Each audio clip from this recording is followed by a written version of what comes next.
اعوذ باللہ من الشیطان الرجیم بسم اللہ الرحمن الرحیم ولما ضرب ابن مریم مثلا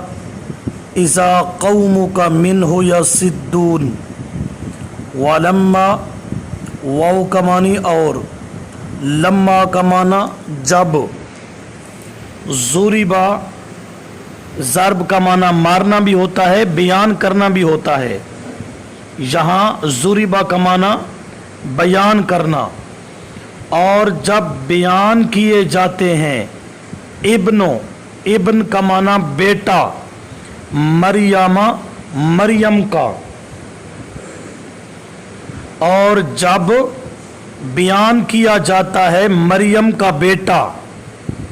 مثلاً مثال کے طور پر اذا اس وقت قوموں کا آپ کی قوم منہ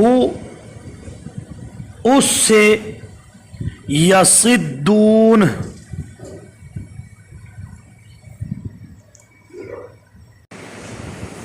خوشی سے تالیاں بجاتے ہیں یصدون ولما اور جب ضربا بیان کیے جاتے ہیں ابن مریم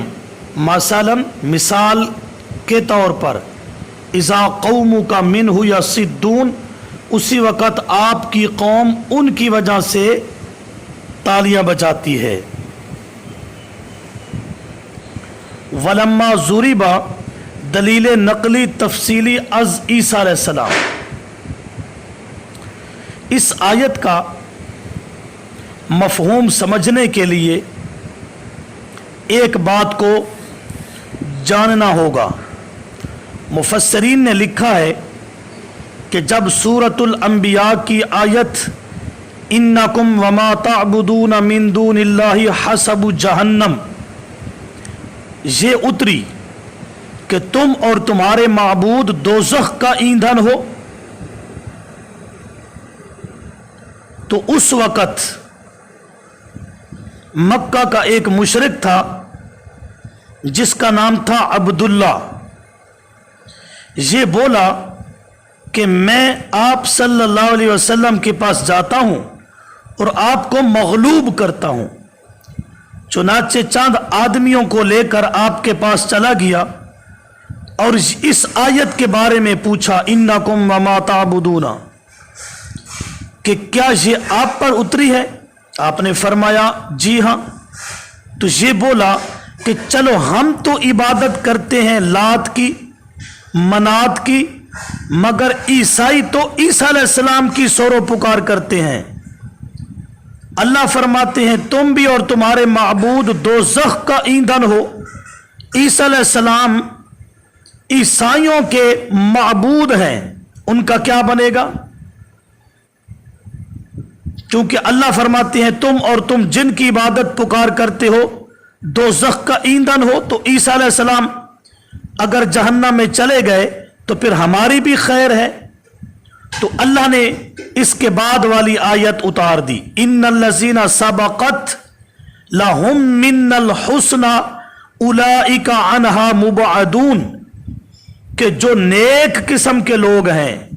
جہنم کا داخلہ تو کجا لا یسمعون حسیسہا یہ تو دوزخ کی آہٹ بھی نہ سنیں گے کیونکہ بزرگ دو قسم ہیں ایک نیک قسم کے اور دوسرے بد قسم کے ما تعبدون سے گمراہ بزرگ مراد ہے کہ وہ تمہارے معبود دوزخ میں جائیں گے جو نیک ہستیاں ہیں وہ تو جنت کے وارث ہیں اور جو نیک ہستیوں کو الہ سمجھتے ہیں مشکل کشا حاجت روا ان کی پکار عبادت سجدے کرتے ہیں وہ تو دوزخ کا ایندھن بنیں گے لیکن نیک ہستیاں وہ جنت کے وارث ہیں اب مفسرین فرماتے ہیں کہ یہ جو آیت ہے جس کا ہم سبق پڑھ رہے ہیں وَلَمَّا ضُرِبَ ابْنُ مَرْيَمَ مَثَلًا إِذَا قَوْمُكَ مِنْهُ يَصِدُّونَ اس آیت کا تعلق بھی سورۃ الانبیاء والی آیات کے ساتھ ہے اور یہاں بھی اسی بات کا ذکر ہے. یہ جو عبداللہ نامی آپ صلی اللہ علیہ وسلم کے پاس آیا تھا، یہ بعد میں اس نے کلمہ پڑھ لیا تھا اور صحابی رسول بن گیا تھا. اب دوسری بات ربط ہے. اس کے دو طریقے ہیں. وَاسْأَلْ مَنْ أَرْسَلْنَا، اس سے پہلے جو آیت گزری ہے، جب وہ آیت اتری تو مشرکین نے رسول اللہ صلی اللہ علیہ وسلم سے پوچھا کہ تو کہتا ہے کہ کوئی پیغمبر غیر اللہ کی عبادت کا داعی نہیں آیا، حالانکہ عیسیٰ علیہ السلام نے خود کہا تھا کہ میری اور میری ماں مریم کی عبادت پکار منت دینا بقول نصارہ کے، اور عیسیٰ علیہ السلام تو بشر تھے، ہمارے معبود تو نور کے ہیں ملائکہ، تو ان کی عبادت اور پکار بطریق اولا جائز ہوئی. تو اللہ نے جواب دیا، پہلے فرمایا کہ ملائکہ معبود نہیں ہیں اور عیسیٰ علیہ السلام تو بندے ہیں، بندہ معبود کیسے بن سکتا ہے؟ لہذا نہ عیسیٰ علیہ السلام معبود ہے اور نہ ملائکہ. دوسرا جواب دیا کہ عیسیٰ علیہ السلام کے بارے نصارہ کا قول کہ وہ ہمارے معبود ہیں، سجدوں کے لائق ہیں، منتوں کے لائق ہیں، پکاروں کے لائق ہیں، یہ نصارہ کا جھوٹ ہے، کیونکہ عیسیٰ علیہ السلام تو صرف اللہ کی عبادت اور پکار کا حکم کرتے تھے، لہذا یہ باغی نصارہ کی بغاوت ہے. ربط کا دوسرا طریقہ، مشرکین مکہ کہتے اے محمد صلی اللہ علیہ وسلم، ایک طرف تو آپ یہ دعویٰ دیتا ہے کہ عبادت صرف اللہ کی ہے اور کسی کی نہیں، حالانکہ عیسیٰ علیہ السلام بھی معبود ہے، کیونکہ آپ خود کہتے ہیں کہ عیسیٰ علیہ السلام مردوں کو زندہ کرتے تھے، گھر والی چیز کی خبر دیا کرتے تھے، روح اللہ ہے، کلمۃ اللہ ہے، یہ کام تو معبود کے ہوتے ہیں. لہذا آپ عیسیٰ علیہ السلام کے معبود ہونے کو مانتے ہیں اور ہم فرشتوں کو، تو فرشتے بطریق اولا معبود ہوئے. تو یہاں اس کا جواب دیا گیا اس آیت میں اور اس سے آگے کہ عیسیٰ علیہ السلام مردوں کو زندہ کرتے تھے، یہ معجزہ تھا، ہاتھ عیسیٰ علیہ السلام کا ہوتا، کرنے والی ذات تو اللہ کی تھی، گھر رکھنے والی چیز کی خبر دیتے، مراد عیسیٰ علیہ السلام کو اللہ نے یہ معجزہ دیا تھا، اللہ عیسیٰ علیہ السلام کے دل میں یہ بات ڈالتے اور آپ اس چیز کی خبر دے دیتے. معجزے کا فاعل اللہ ہوتا ہے، اللہ کا فعل ہوتا ہے، بس ہاتھ پیغمبر کا ہوتا ہے. قدرت اللہ کی ظاہر ہوتی ہے، ہاتھ پیغمبر کا ہوتا ہے، صداقت پیغمبر کی ظاہر ہوتی ہے، کیونکہ غیر نبی پر اللہ کا یہ فعل صادر نہیں ہوتا. لہذا عیسیٰ علیہ السلام معبود نہیں ہے، وہ عابد ہے. ولما ضربا، اور جب بیان کیا جاتا ہے ولما ضرب ابن مریم، اس آیت میں ابن مریم کا ذکر ہے، حالانکہ باپ کی نسبت چلتی ہے. عبداللہ کا بیٹا، عمر کا بیٹا، عثمان کا بیٹا، اللہ نے فرمایا مریم کا بیٹا. قرآن کی نس بتلا رہی ہے کہ مریم کے بیٹے تھے اور اللہ نے اپنی قدرت سے انہیں بلا مس بشر ان کی ولادت ہوئی، بغیر باپ کے پیدا ہوئے. ان عقل پرست ملحدین مرتدین کا ابن مریم میں رد ہے